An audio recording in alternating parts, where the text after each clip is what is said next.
Hello friends, ओम श्री गणेशाय नमः। आप सभी का स्वागत है आपकी अपनी यूट्यूब चैनल पर।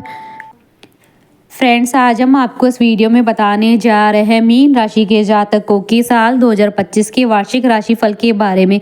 कैसा रहेगा मीन राशि के जातकों का साल 2025? स्वास्थ्य, शिक्षा, करियर, नौकरी, व्यापार और व्यवसाय, पारिवारिक जीवन, वैवाहिक जीवन, भूमि, भवन, वाहन, व्यापार और व्यवसाय के दृष्टिकोण से, साथ ही हम आपको ज्योतिषीय उपाय भी बताएंगे। फ्रेंड्स, वीडियो शुरू करने से पहले आपसे रिक्वेस्ट है, अगर आप हमारे चैनल पर नए हैं और आपने अभी तक चैनल को सब्सक्राइब नहीं किया है तो प्लीज़ सब्सक्राइब कीजिएगा चैनल को, साथ ही प्रेस कीजिएगा बेल आइकन को, जिससे नए वीडियो से रिलेटेड नोटिफिकेशन आपको तुरंत प्राप्त हो सके। और वीडियो पसंद आने पर वीडियो को लाइक और शेयर जरूर कीजिएगा ताकि सभी को इस वीडियो का लाभ प्राप्त हो सके। और कमेंट बॉक्स में ओम श्री गणेशाय नमः जरूर लिखिएगा।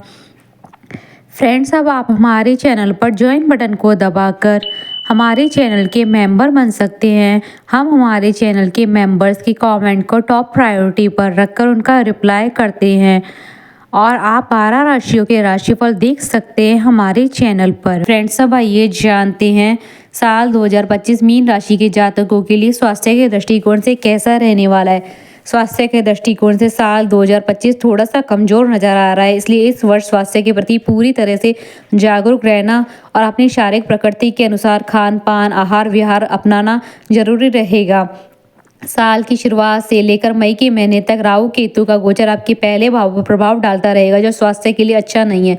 विशेषकर यदि आपकी शारीरिक प्रकृति वायु तत्व प्रधान है, अर्थात आपको गैस वगैरह सी परेशानी पहले से ही रहती है, तो साल की शुरुआती हिस्सा अपेक्षाकृत कमजोर रह सकता है। वहीं मई के महीने के बाद से राहु केतु का गोचर आपके प्रथम भाव से दूर हो जाएगा, तो इस मामले में आपको राहत मिल सकती है। लेकिन मार्च से ही शनि का गोचर आपके पहले भाव में हो जाएगा और वर्ष पर्यंत बना रहेगा, जो स्वास्थ्य को बीच बीच में कमजोर करने का काम कर सकता है। आपके खान पान में भी असंतुलन देखने को मिल सकता है। आप स्वभाव से थोड़े से आलसी हो सकते हैं, फलस्वरूप आपकी फिटनेस में कमी देखने को मिल सकती है। इसके अलावा बाजुओं, कमर के आसपास तथा घुटनों आदि में तकलीफ देखने को मिल सकती है।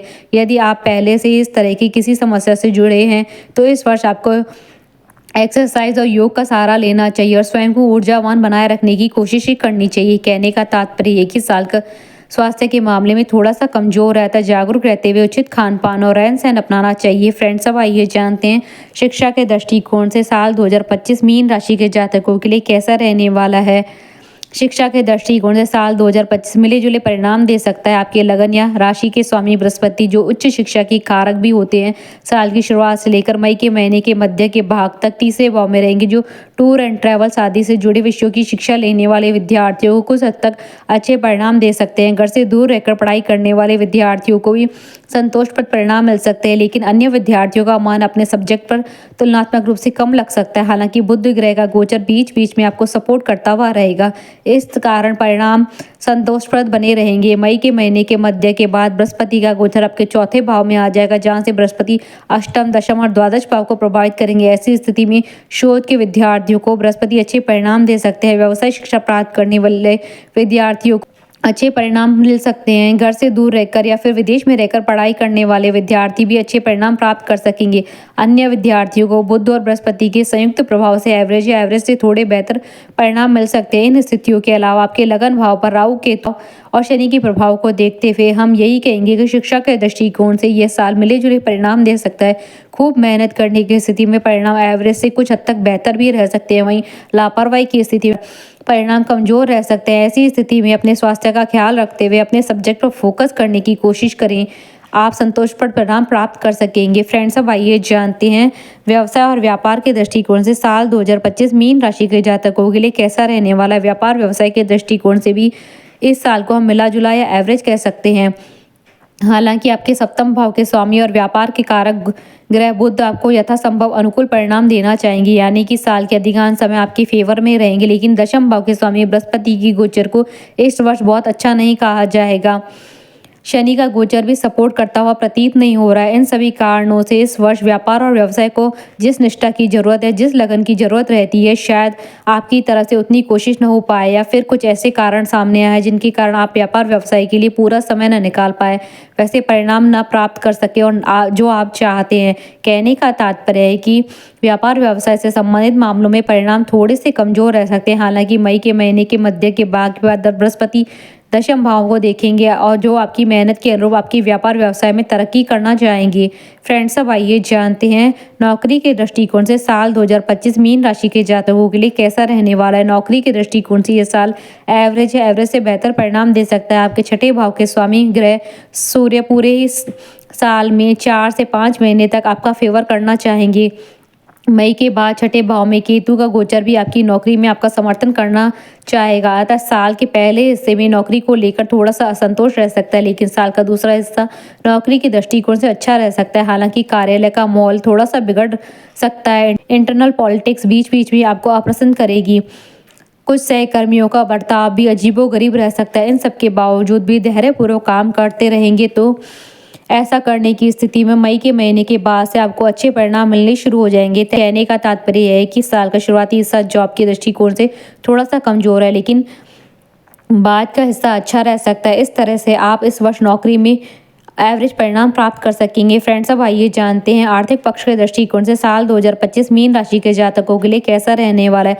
आर्थिक मामलों के लिए साल मिला जुला रह सकता है। धन भाव के स्वामी मंगल साल के कुछ महीनों में ही आर्थिक मामलों में आपका पूरा सपोर्ट कर सकेंगे। वहीं साल की शुरुआत से लेकर मार्च के महीने तक लाभ भाव के स्वामी द्वादश भाव में रहेंगे, जो आर्थिक मामलों के लिए अच्छी स्थिति नहीं है। हालांकि मार्च के बाद से लाभ भाव के स्वामी पहले भाव में आ जाएंगे, तो तुलनात्मक रूप से बेहतर स्थिति कही जाएगी। लाभ भाव के स्वामी का पहले भाव में जाना लाभ और आपसे एक अच्छा कनेक्शन माना जाएगा, अर्थात आमदनी के स्रोतों में इजाफा हो सकता है या इंक्रीमेंट इत्यादि देखने को मिल सकता है। इसके चलते आप आर्थिक मामले में कुछ मजबूती का अनुभव करेंगे। लेकिन शनि के गोचर को पहले भाव में अच्छा नहीं माना जाता है, यानी बहुत अच्छे परिणाम नहीं मिलेंगे। फिर भी तुलनात्मक रूप से बेहतर परिणाम मिल सकते हैं। धन के कारक ग्रह बृहस्पति साल की शुरुआत से लेकर मई के महीने के मध्य के भाग तक नवम दृष्टि से लाभ भाव को देखेंगे। हालांकि लाभ भाव में मकर राशि रहेगी और मकर राशि के साथ बृहस्पति का संबंध अच्छा नहीं होता है। फिर भी बृहस्पति की दृष्टि वह फायदा जरूर करवाएगी। इस तरह से हम कह सकते हैं कि यह साल आमदनी के दृष्टिकोण से आपको मिले जुले परिणाम दे सकता है। आप मेहनत के अनुरूप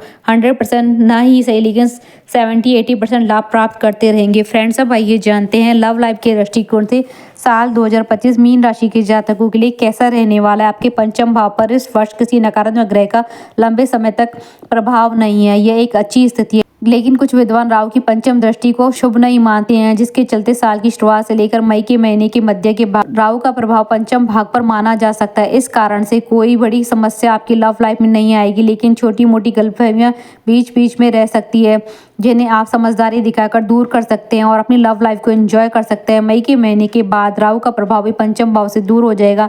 अतः आप अपने प्रयासों, अपने कर्मों और अपने बर्तावों के अनुसार अपनी लव लाइफ के में परिणाम प्राप्त करते रहेंगे। प्रेम की कारक शुक्र ग्रह साल के अधिकांश समय आपका फेवर करते हुए प्रतीत हो रहे हैं। इन सभी कारणों से सामान्य तौर पर आपकी लव लाइफ अच्छी बनी रहेगी। कहने का तात्पर्य है कि आपकी लव लाइफ के लिए यह साल अच्छा है।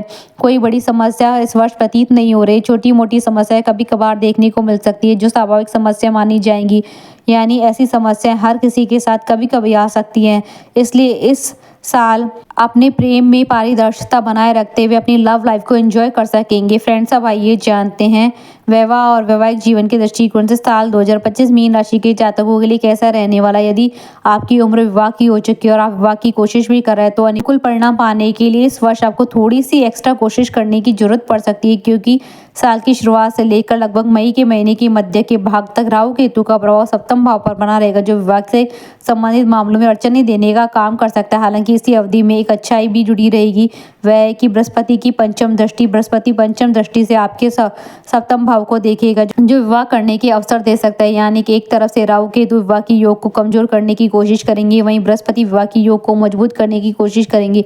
विवाह से संबंधित मामलों में बृहस्पति की ज्यादा चलेगी, जो विवाह के योग ये इन प्रकरण बना सक जाएंगे। ऐसे में लगातार की गई कोशिशें विवाह करवा सकती है। 18 साल का पहला हिस्सा विवाह से संबंधित मामलों के लिए कठिनाई भरा होगा, किंतु अनुकूल परिणाम देने का काम कर सकता है। बाद का समय शायद विवाह से संबंधित मामलों में कुछ अधिक सपोर्ट न कर पाए। वहीं वैवाहिक जीवन की बात करें तो इस मामले में यह वर्ष बहुत ही सावधानी पूर्वक निर्वाह करने की जरूरत है। साल के पहले हिस्से में राहु केतु का प्रभाव सप्तम भाव पर रहेगा। वहीं मार्च के बाद शनि का प्रभाव सप्तम भाव पर पूरे वर्ष बना रहेगा, जो दाम्पत्य जीवन में परेशानियां देने का काम कर सकता है। जीवन साथी का स्वास्थ्य भी बीच बीच में परेशान कर सकता है अथवा जीवन साथी के साथ तालमेल बिठाने में कुछ कठिनाइयां रह सकती है। हालांकि इन सब के बीच अनुकूल बात यह रहेगी, साल के पहले हिस्से में विशेषकर मई के महीने के मध्य के भाग तक बृहस्पति की दृष्टि के चलते समस्या आएंगी, लेकिन ठीक हो जाया करेगी। जबकि मई के महीने के मध्य के बाद आपको समस्याओं को दूर करने के लिए खूब प्रयास करने की आवश्यकता रह सकती है। कहने का तात्पर्य है कि विवाह होने या विवाह से संबंधित मामलों के लिए इस साल का पहला हिस्सा बेहतर है, जबकि वैवाहिक जीवन के लिए पूरे वर्ष ये सावधानी और समझदारी पूर्वक निर्वाह करने की आवश्यकता रहेगी। तुलना करें तो साल का पहला हिस्सा बेहतर ही रह सकता है। फ्रेंड्स, अब आइए जानते हैं पारिवारिक और गृहस्थ जीवन के दृष्टिकोण से साल 2025 मीन राशि के जातकों के लिए कैसा रहने वाला है। साल की शुरुआत से लेकर मार्च के महीने तक शनि की तीसरी दृष्टि आपके दूसरे भाव पर रहेगी, जो पारिवारिक संबंधों में कमजोर करने की काम कर सकती है, लेकिन बाद के समय में समस्या धीरे धीरे करके समाप्त हो जाएंगी और आप समझदारी पूर्वक निर्वाह करते न केवल परिजनों के साथ संबंध अच्छे बनाए रख सकेंगे, बल्कि पारिवारिक मामलों में अच्छा प्रदर्शन भी कर सकेंगे। वहीं गृहस्थ संबंधी मामलों की बात की जाए तो साल के पहले हिस्से में ही किसी नकारात्मक ग्रह का प्रभाव लंबे समय तक चतुर्थ भाव पर नहीं रहेगा, यानी कि आप अपने गृहस्थ जीवन का बेहतर आनंद उठा सकेंगे। जरूरी चीज आप अपने घर पर ला सकेंगे। घर की मरम्मत का मामला हो या फिर साज सज्जा का मामला, इन सभी मामलों में आपकी कोशिशें कामयाब रहेंगी। वहीं मई के महीने के मध्य के भाग के बाद बृहस्पति का गोचर चतुर्थ भाव में आ जाएगा। चतुर्थ भाव में बृहस्पति की गोचर को अच्छा नहीं माना गया जाता है। मई के महीने के मध्य के बाद घरेलू मामलों को लेकर या फिर गृहस्थ मामलों को लेकर कुछ अव्यवस्था देखने को मिल सकती है, जिसके कारण गृहस्थ जीवन थोड़ा सा कमजोर रह सकता है। ऐसे में जरूरत रहेगी कि घर गृहस्थी को लेकर लापरवाह न रहें और घरेलू व्यवस्थापन को मजबूती देने का काम करते रहें, जिससे गृहस्थ जीवन संतुलित बना रहे। फ्रेंड्स, अब आइए जानते हैं भूमि भवन वाहन सूत्र के दृष्टिकोण से साल 2025 मीन राशि के जातकों के लिए कैसा रहने वाला है। भूमि और भवन से संबंधित मामलों में साल का पहला हिस्सा काफी अच्छा प्रतीत हो रहा है। विशेषकर मई के महीने के मध्य के भाग से पहले चतुर्थ भाव पर किसी नकारात्मक ग्रह का प्रभाव लंबे समय तक नहीं आता है। कुंडली की अनुकूल दशा होने की स्थिति में आप न केवल भूमि या भूखंड इत्यादि खरीद सकेंगे, बल्कि गृह निर्माण की कार्य को भी आगे बढ़ा सकेंगे। लेकिन मई के महीने के मध्य के बाद बाकी के समय में बृहस्पति का गोचर चतुर्थ भाव में रहेगा और भूमि और भवन से संबंधित मामले अव्यवस्था का भाव रह सकता है। ऐसी स्थिति में आप गलत जमीन का सौदा कर सकते हैं। वहीं गृह निर्माण की प्रक्रिया में लापरवाह हो सकते हैं, जिससे चीजें डिले हो जाएंगी। अर्थात यदि आप कोई जमीन जायदाद खरीदना चाहते हैं या कोशिश कर रहे हैं तो मई के महीने के मध्य के भाग के पहले ही ले लें, या ये ज़्यादा अच्छा रहेगा। वहीं घर भरवाना हो तो इस अवधि में निर्माण कार्य संपन्न करवा लेना ज़्यादा अच्छा माना जाएगा। कहने का तात्पर्य है कि भूमि भवन से संबंधित मामलों के लिए साल का पहला हिस्सा तुलनात्मक रूप से अच्छा है। वाहन आदि से संबंधित मामलों के लिए साल के पहले हिस्से को अच्छा कहा जाएगा। बाद के समय में वाहन से संबंधित निर्णय कमजोर रह सकते हैं, अर्थात आप गलत या अपने लिए अनुपयोगी वाहन का चयन कर सकते हैं, जिसके बाद में परेशानियां देखने को मिल सकती है। इसलिए वाहन आदि से जुड़े निर्णयों को साल की शुरुआत से लेकर मई के महीने के मध्य के भाग तक संपन्न करना समझदारी का काम रहेगा। फ्रेंड्स, अब आइए जानते हैं ज्योतिष उपाय। प्रत्येक चौथे महीने में जटाव वाले सूखे नारियल बहते हुए निर्मल जल में बहाएं। मांस, मदिरा, अंडे आदि का सेवन न करें। प्रत्येक तीसरे महीने में कन्याओं का पूजन कर उनका आशीर्वाद लेते हुए रहें और माँ दुर्गा की पूजा अर्चना करें। हमारे साथ इस वीडियो में अंत तक बने रहने के लिए आपका धन्यवाद। ओम श्री गणेशाय नमः।